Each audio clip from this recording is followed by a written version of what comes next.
வணக்கம். தமிழ்நாடு கூட்டுறவு சங்கங்களுடைய வரலாறுலேயே முதல் முறையாக ஒரு மிகப்பெரிய மோசடியோட ஆரம்ப கட்ட அடையாளம், டிப் ஆஃப் த ஐஸ்பர்க்னு சொல்லுவோம் இல்லையா, அது வெளியில தெரிஞ்சிருக்கு. ஆனால் இது பெரிய அளவில் அதற்கான அமைச்சர் திரு பெரிய கருப்பன் அவங்களோ இல்லை அதற்கான செக்ரட்டரி ராதாகிருஷ்ணன் அவங்களோ எந்த விதமான அறிவிப்போ செய்தியோ ஒரு எச்சரிக்கையோ எதுவுமே வெளியிடலை. அந்த கவனம் கொடுத்ததாவே இதுவரைக்கும் தெரியலை. என்னன்னு கேட்குறீங்களா? தமிழ்நாடு கோஆபரேட்டிவ் சொசைட்டி நமக்கு தெரியும், ஒரு 22,000 கோஆபரேட்டிவ் சொசைட்டி தமிழ்நாடு முழுசும் பரவலாக இருக்கு. நகைக்கடன் தள்ளுபடி, விவசாய உற்பத்திகளுக்கான தள்ளுபடி, அப்புறம் சுய உதவி குழுக்களான தள்ளுபடி, இது எல்லாமே இந்த கோஆபரேட்டிவ் சொசைட்டி வழியாக தான் மக்களுக்கு போய் சேரும். அது மட்டுமே இல்லைங்க, தமிழ்நாட்டில் இருக்கக்கூடிய சுமார் 34,000 ரேஷன் கடைகளை மேனேஜ் பண்ணுறது, ஹேண்டில் பண்ணுறதும் இந்த கோஆபரேட்டிவ் சொசைட்டி கீழே தான். இவங்க தான் அதை நிர்வகிக்கிறாங்க, அதோட இருப்புகளையும் அவங்க தான் பார்க்குறாங்க.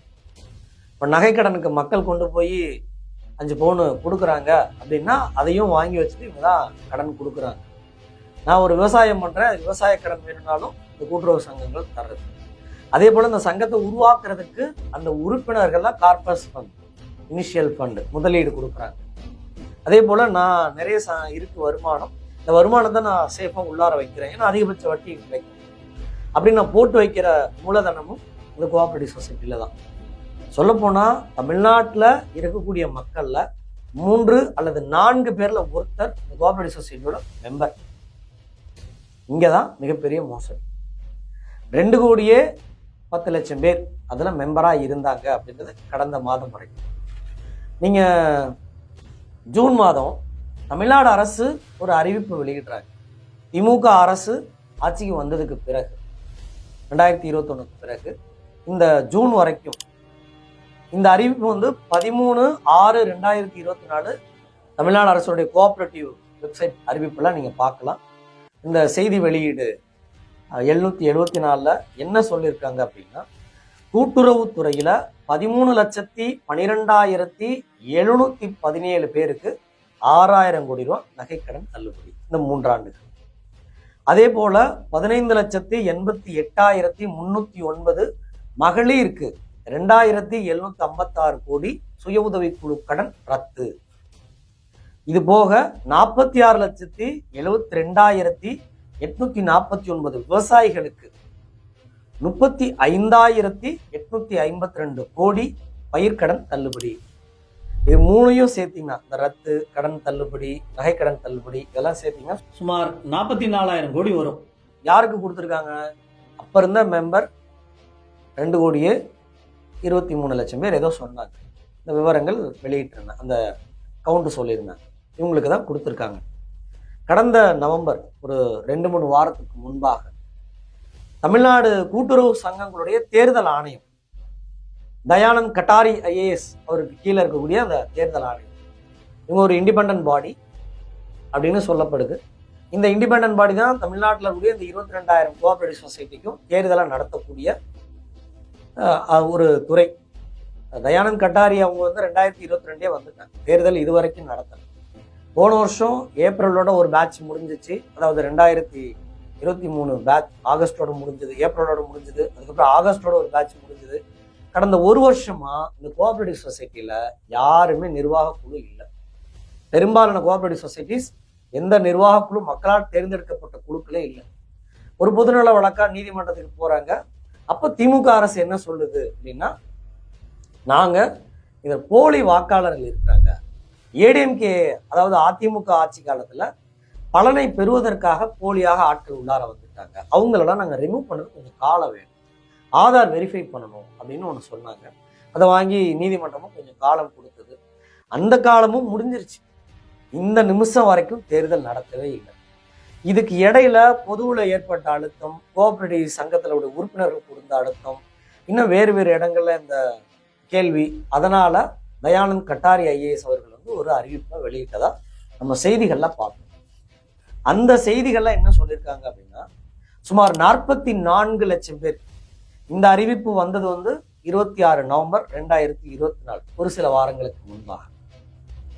சுமார் 44 லட்சம் பேர் இந்த 22,110 state level cooperative society multi state cooperative society 140 அதுல இருந்து 2.23 crores 2,23,00,000 உறுப்பினர்கள் மெம்பர்ஷிப் இருந்ததாகவும், அதுல இவங்க கொண்ட ஆய்வுக்கு பிறகு, அதாவது நீதிமன்றம் கொடுத்த அந்த வெரிஃபிகேஷன், ஆதார் கார்டு வெரிஃபிகேஷன் ப்ராசஸ்க்கு பிறகு ஒவ்வொரு பகுதியிலிருந்து நீக்கப்பட்ட எண்ணிக்கை மொத்தம் 44 லட்சம் பேர் தமிழ்நாடு முழுசும். இதுல தஞ்சாவூர்ல சுமார் 3.23 லட்சம் உறுப்பினர்களை நீக்கம் பண்ணியிருக்கிறாங்க. மதுரையில 2.52 லட்சம் உறுப்பினர்களை நீக்கம் பண்ணியிருக்கிறாங்க. சேலத்துல 2.9 லட்சம் உறுப்பினர்களை நீக்கம் பண்ணியிருக்கிறாங்க. திருச்சியில 2.8, சிவகங்கையில 2.03, திருச்சியில 2.08 கூட்டுறவு சங்க உறுப்பினர்களை ரிமூவ் பண்ணியிருக்கிறாங்க. மொத்தமாக தமிழ்நாடு முழுசும் இந்த 2.23 ஏற்கனவே ஒரு 20 லட்சம் பேரை ரிமூவ் பண்ணதா பேச்சுவார்த்தையிலேருந்து அந்த விவரங்கள் வெளில வரல. இப்போ கடைசியாக 44 லட்சம் பேரை வெளில அனுப்பிச்சிட்டோன்றாங்க. முதல்ல தள்ளுபடி செய்தி பார்த்தோம், சுமார் 40,000 கோடி. இப்போ 44 லட்சம் பேரை ரிமூவ் பண்ணியிருக்காங்கன்னு இருக்காங்க. தள்ளுபடி கொடுக்கப்பட்டது எப்போ? ஜூன் வரைக்குமான காலத்தில். இந்த ரிமூவ் பண்ணது எப்போ? நவம்பர்ல 44 லட்சம் பேர். இப்போ உங்களுக்கு சந்தேகம் வந்திருக்குல்ல, நகைக்கடன் தள்ளுபடி, விவசாய கடன் தள்ளுபடி, சுய உதவி குழுக்கள் தள்ளுபடி இதெல்லாம் கொடுத்தீங்களே, இப்போ ரிமூவ் பண்ணியிருக்கீங்கல்ல, தவறானவர்கள், போர்ஜரியானவர்கள், மோசடி செய்தவர்கள், தவறாகவே உள்ளார வந்தவங்க, இறந்து போனவங்க எண்ணிக்கை சில லட்சம் இருக்கும், அதை ஓரம் வச்சிரும்.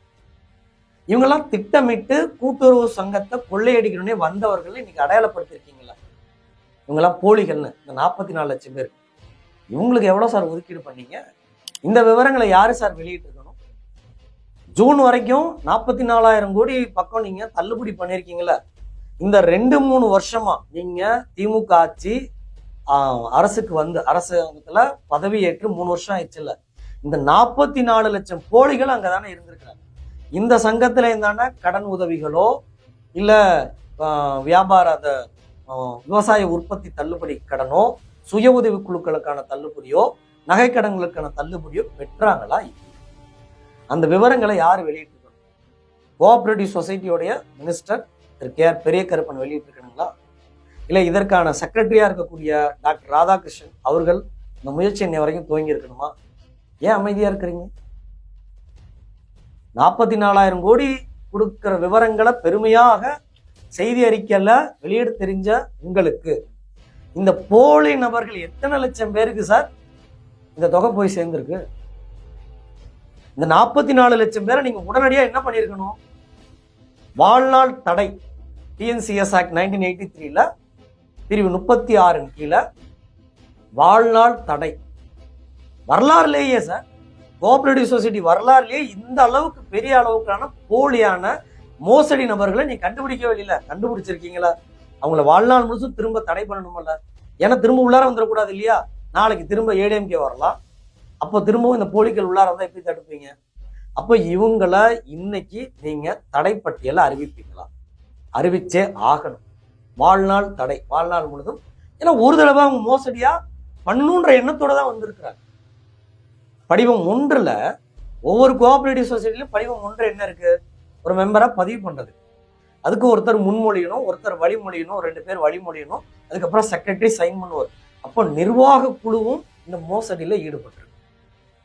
அப்ப அவங்களுக்கு கொடுக்கப்பட்ட நகைக்கடனும் விவசாய கடன் தள்ளுபடியும் சுய உதவி குழு கடன் தள்ளுபடியும் மோசடியானது. இவங்களை போலியா மெம்பரை சேர்த்தது மோசடியா இல்லையா?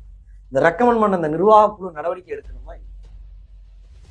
இதை அப்ரூவ் பண்ணார்ல செக்ரட்டரி, ஆமா இவர் விவசாயி தான், படிவம் 2, 3, 4, 5 என்னென்ன இருக்கு, இவரோட பட்டா, சிட்டா, விஏஓ இவங்கெல்லாம் சைன் பண்ணி இவரு இங்கதான் இருக்கிறாரு, இவர் தான் விவசாயி, இல்லை இவர் தான் இந்த சுய உதவி குழு அப்படின்னு விட்னஸ் பண்றாங்கல்ல, அது ஃபோர்ஜரி தானே. அதையும் ஏத்துக்கிட்டு மெம்பரா சேர்த்திருக்காருல்ல, அந்தந்த சங்கங்களோட செக்ரட்டரி மீது நீங்க துறை ரீதியா நடவடிக்கை எடுத்துக்கணுமா இல்லையா? அதுக்கு தானே சார் டிஎன்சிஎஸ் ஆக்ட் 1983 இருக்கு. 87ல நீங்க நடவடிக்கை எடுக்க முடியும். என்ன பண்ணிருக்கணும்? இந்த நிமிஷம் இந்த 44 லட்சம் பேர்ல எவ்வளவு பேரு ஃபோர்ஜரி பண்ணி மோசடியாக இந்த நகைக்கடன் தள்ளுபடி பெற்றாங்களோ, இந்த விவசாய கடன் தள்ளுபடி பெற்றாங்களோ, சுய உதவி கடன்கள் பெற்றாங்களோ அவங்கள்ட்ட இந்த ரெக்கவரி பண்ணணும். இத அரசு துரித கதியில பண்ணணும். எலெக்ஷன் நடக்க போகுது, நீங்கள் தான் நடத்த போறீங்க, கோஆபரேட்டிவ் சொசைட்டியில் நடக்க போகுது. அப்போ திரும்பவும் ஒரு முறைகேடு உள்ளார வராமல் இருக்கணும்னா உடனடியாக இந்த நடவடிக்கைகளை அரசு செய்யணும். இந்த மோசடிகளுடைய முகத்திரைகள் வெளியில தெரியும் வரை ஏற்கனவே சம்பந்தமா நம்ம ஆர்டிஐ போட்டிருக்கோம், வருவதற்காக காத்துக்கிட்டோம். இந்த நடவடிக்கைகள் இருக்கிறதுக்கு அரசுக்கு இன்னைக்கு அறப்போர் இயக்கம் கடிதம் அமைச்சிருக்கும். யாரா இருக்கு அப்படின்னா, கூட்டுறவுத்துறை அமைச்சர் திரு KR பெரியகருப்பன், அரசு கூடுதல் தலைமைச் செயலர் doctor J Radhakrishnan IAS, Tamil Nadu கூட்டுறவு சங்கங்களின் தேர்தல் ஆணையர் திரு தயானந்த் கட்டாரி IAS, கூட்டுறவு சங்கங்களுடைய பதிவாளர் திரு சுப்பையன் IAS, இவங்களுக்கெல்லாம் கடிதம் அமைச்சிருக்கும். ஏன் அரசு இதுக்கு உடனடியாக கவனம் கொடுக்கணும் அப்படின்னா, நம் மக்கள் பல லட்சம் மக்கள், ஏன்னா இப்பவே 1,46,00,000 பேர் அதுல மெம்பரா இருக்கிறாங்க. இந்த ரிமூவ் பண்ணது போக மீதம் இருக்கக்கூடிய நபர்கள் மட்டுமே 1,46,00,000 பேர் இந்த கோஆபரேட்டிவ் சொசைட்டில இருக்கிறாங்க. அப்படின்னா தமிழ்நாட்டு மக்கள் தொகையில 4 பேர்ல ஒருத்தர் அங்க மெம்பரா இப்பவும் இருக்கிறாருன்னு அர்த்தம். இந்த மக்கள் எல்லாம் கூட்டுறவு சங்கங்களை நம்பி நகைகளை கடனா கொடுத்துருக்குறாங்க. அந்த நகைகள் தரமானதா, அவங்களோடதா, இன்னும் அங்க உறுதியா இருக்கா? இந்த பயம் இருக்குமா இல்லையா? இந்த பயத்தை அரசு தெளிவுபடுத்தணுமா இல்லையா? இன்னொரு பக்கம் பாருங்க, 34,000 ரேஷன் கடைகளை கூட்டுறவு சங்கம் தான் மேனேஜ் பண்ணுச்சு. இந்த உர வங்கி, உறவு இருப்பு, இந்த வேளாண் பொருட்கள், மூலப்பொருட்கள் இருப்பெல்லாம் சங்கம் தான் நிர்வகிச்சது. இந்த போலிகள், இந்த மோசடிவாதிகள், இவங்க அந்த மெம்பர்ல இருந்து ரேஷன் கடையை ஹேண்டில் பண்ணியிருந்தா, இருப்பு களவாடப்பட்டிருந்தா யாரு சார் பொறுப்பு? உரம் களவாடப்பட்டிருந்தா யாரு சார் பொறுப்பு? இல்ல கடன்கள் போலியாக ஆவணங்கள் கொடுத்து வாங்கியிருந்தா யாரு பொறுப்பு? நீங்க தான் பொறுப்பு. இந்த துறையுடைய அமைச்சர் திரு KR பெரியகருப்பன் அவங்களும் திரு ராதாகிருஷ்ணன் IAS நீங்களும் தான் இந்த உடனடியாக கவனம் கொடுத்து செய்யணும். மக்களுடைய பட்டா சிட்டா எல்லாமே அங்கதான் இருக்கு, அவங்கள நம்பிதான் கொடுக்குறாங்க. அந்த மூலதன நிதி அதுவும் அங்கதான் இருக்கு, அதுவும் பாதுகாப்பா இருக்குன்றத சொல்லணும். நகைகள் பாதுகாப்பா இருக்குன்றத சொல்லணும். வாங்கிய கடன்கள் விவரங்களை வெளியிடு. அதனால அறப்போர் இயக்கம் சில கோரிக்கைகளை முன்வைக்கும் அரசு. ஒன்று, இந்த 44 லட்சம் இறந்தவங்க பட்டியல் போக இதுல இருக்கக்கூடிய போலியான, மோசடியான, முறைகேடு செய்த அந்த பட்டியல் வெளியில வரணும், அதை அரசு வெளியிடணும். 2வது, இவங்களுக்கெல்லாம் வாழ்நாள் தடை கொடுக்கணும். வாழ்நாள் முழுசும் திரும்பவும் முறைகேடு எண்ணத்தோட கோஆபரேட்டிவ் சொசைட்டிக்குள்ள வரவே கூடாது. 3வது, இவங்களுக்கு கொடுக்கப்பட்ட கடன், தள்ளுபடிகள், ரத்துகள், இது எல்லாத்தையும் மீட்கப்படணும், உடனடியாக மீட்கப்படணும். இந்த போலிகளை, மோசடிவாதிகளை யாரு இவங்க ரெக்கமெண்ட் பண்ணாங்களோ அவங்க மீதெல்லாம் துறை ரீதியான நடவடிக்கையும், குற்றவாளிகள் மீது FIR-ம் பதிஞ்சு நடவடிக்கை எடுக்கணும். இந்த பட்டியல் வெளியில வரும் வரை, இந்த முகத்திரைகள் வெளியில தெரியும் வரை அறப்போர் தொடரும். துல்லியமாக தினசரி நடப்பு நிகழ்வுகளையும், கல்வி, விளையாட்டு, அரசியல், வாழ்க்கை முறை, மருத்துவம், தொழில்துறை, சினிமா, பொழுதுபோக்கு போன்ற பல்வேறு நிகழ்ச்சிகளையும் உடனுக்குடன் காண கேப்டன் டிவி மற்றும் கேப்டன் நியூஸ் சமூக வலைத்தள பக்கங்களோடு இணைந்திருங்கள். உங்கள் வணிகத்தை கேப்டன் டிவி மற்றும் கேப்டன் நியூஸில் விளம்பரத்தின் மூலம் மேம்படுத்த விருப்பமா? உடனே கீழே கொடுக்கப்படும் எண்ணிற்கு தொடர்பு கொள்ளுங்கள்.